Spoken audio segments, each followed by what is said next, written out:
My main competitors will probably be myself, because I need to focus on myself. But I mean, there's always like the good top riders, you know. There's Elka, there's Kim from the U.S., there's Mickey Douglas, there's the Europeans, there's Giovanna Bonazzi, who's like a really good one-day racer, and she's got the experience. And then there's new hot ones like the French and Caroline and lives in the car. So it's gonna be fun. My goal is every time I'm injured to come back and be better than I was before. So that's my goal, and I think that's just going to happen. I mean, I've been waiting to race for 3 months. It'll be 3 months by the time Worlds come around, so I bet your ass will be ready. You have to be.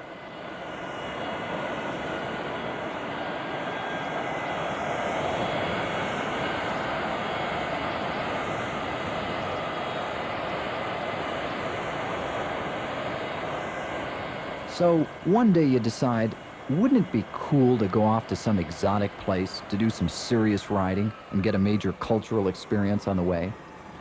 Well, Doug Williams and Perry Quinn from Boulder, Colorado got some time off work and did just that. It's just incredible because as you're coming in on the plane, you just get this buzz when you look out and see the biggest mountains in the world in the Himalaya, and it takes your breath away to look at these mountains, realize how big they are. It's pretty much a dream for somebody to just be able to leave their job to go and mountain bike in the mountains, and especially this far away from home. I mean, it's... To get to Kathmandu, it takes a little time at the airport and a lot of time on the plane, almost 3 days. Finally, once you clear customs in a haze of jet lag and get your visas, you can see if all your stuff made it in, and then forget sleep. You're there to ride.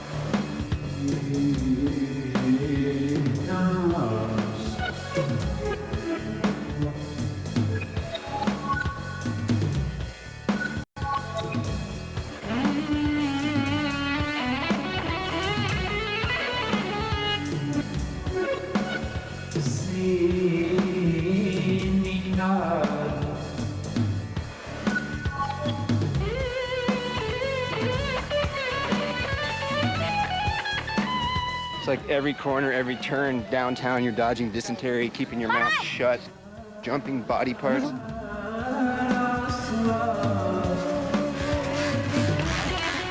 Whoa, that was cool. I said, for the record, I'm a vegetarian now.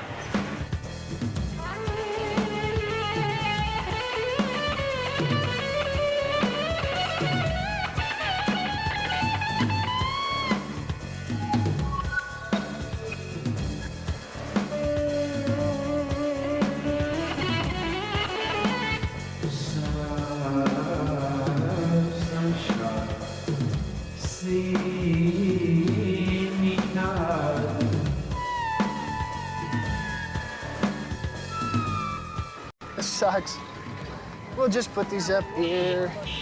Where's Doug? He should be helping me. He pushed me over. I was actually riding through, tried to take a step back, and my bag hooked on potatoes, and I fell and tipped all the potatoes over, and they were yelling at me, and half of them were laughing, half of them were like, that's all my money. You're dumping all my money in the street. I just left. I saw him knock it, and I was like... Tried to help him up with the potatoes, and he said, oh, and first he let me help, and then finally said, beat it.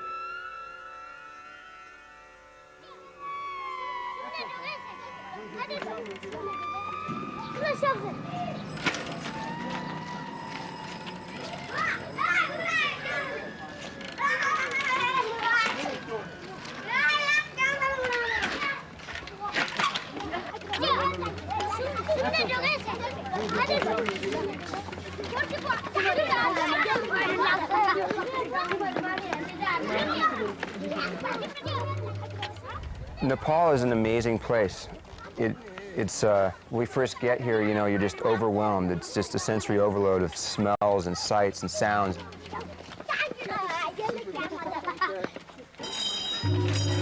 You go to all the different temples, and the work that's into those temples and the whole, I guess, the cluster of humanity and whatnot is also real interesting. The children were amazing. I mean, these are some of the happiest kids I've ever seen in my life, you know, and these two little Tibetan kids are climbing on my bike and they're hanging out, and they just fall off, and they don't even cry. I mean, they get up and they just start laughing and immediately climb back onto the bike.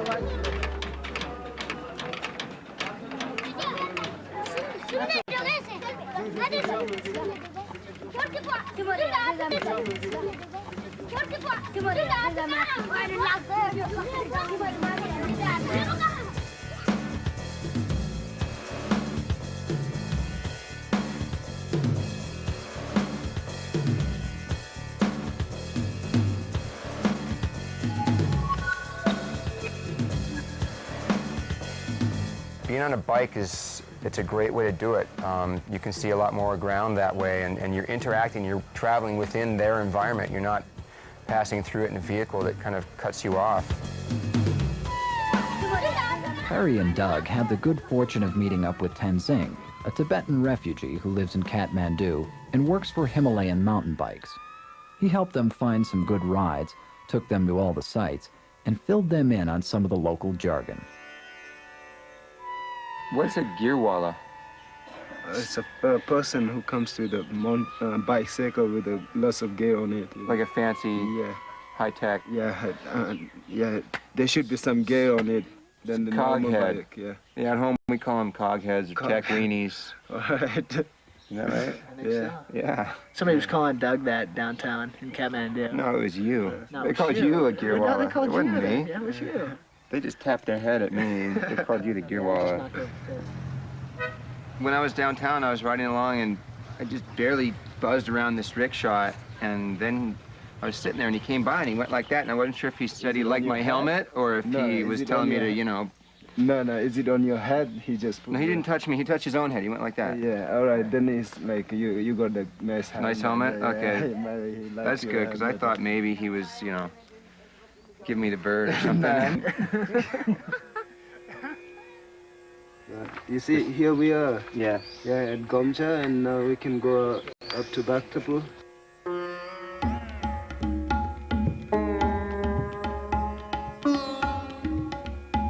How old's that city?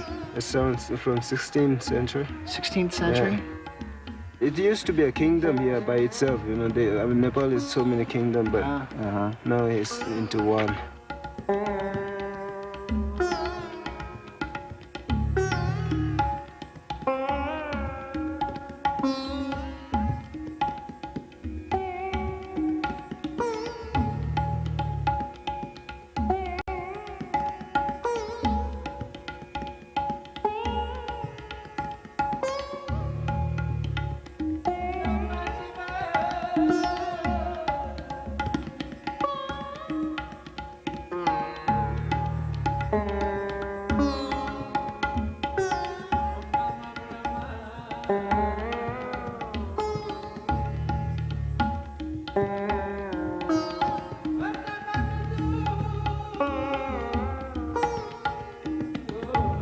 Hey, Tenzing, we've been riding in the city a lot, and we were just wondering, are there any cool trails real close by?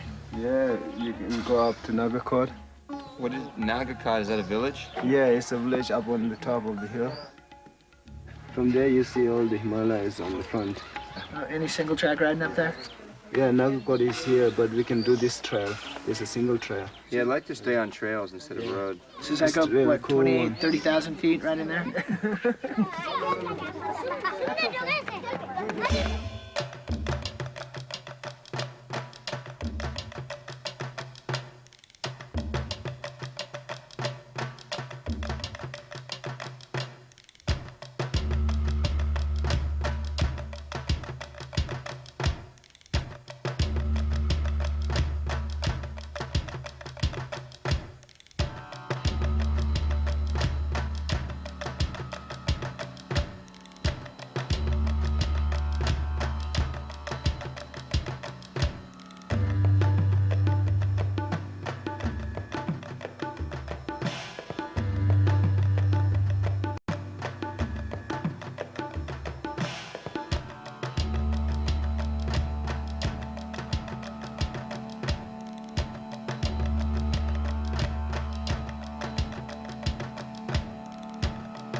This is a